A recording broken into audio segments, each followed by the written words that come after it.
Shifting focus now to some information that we have gathered from our sources within the intelligence agencies. We're given to understand that our intelligence sources are telling us that the Five Eyes coalition, the 5 countries that have a coalition as far as sharing intel is concerned, all of them have been informed by India on multiple occasions about gangsters and pro-Khalistani sympathizers operating on their soil.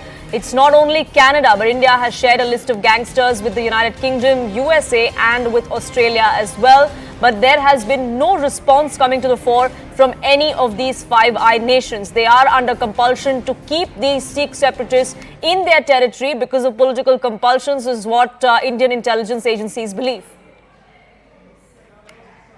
Abhishek, my colleague, now joining us, getting us more details. Abhishek, what more can you tell us? We've seen in the wake of allegations that were made in case of an attempted murder of Gurpatwant Singh Pannoon, the Five Eyes nations had come out and raised certain doubts about India's conduct. India now responding in that particular case.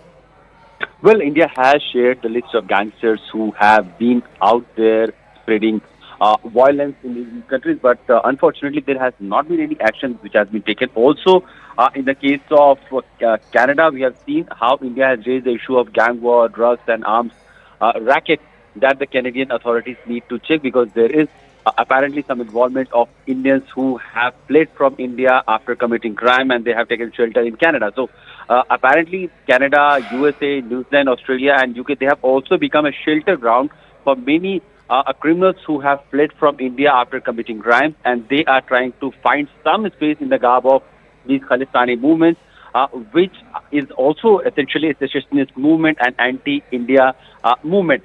India has raised the issue at foreign ministers level, at leaders level, and also at various diplomatic level. But these countries have not been taking any, law and order action against them, and that is a very concerning fact. That is a very national concern that India has termed as national security concern emanating from these countries. Right, what we're also learning, Abhishek, from our intel agency sources is that not only was this information shared, but action was sought by India as well on multiple occasions, but none of that has happened so far? Well, of course, India has been sharing the intelligence input regarding these individuals and also the entire movement of Khalistani, which essentially is an anti-India, is a security threat to India. And the most concerning part is that this all has been fomented by none other than ISI, and we have all known how ISI has been involved in various terrorist activities, cross-border terrorism and other, law and order problems in, especially in the northern state of India and parts of India as well. So, on behalf of Pakistan and its intelligence agencies, these criminals, these thugs, they are trying to create a movement that is against India. And despite India raising the issue with these countries, these governments, unfortunately, there is no substantial action that has been taken against these groups or these individuals. Right, Abhishek. Thank you so much for putting that in perspective for us and getting us the latest.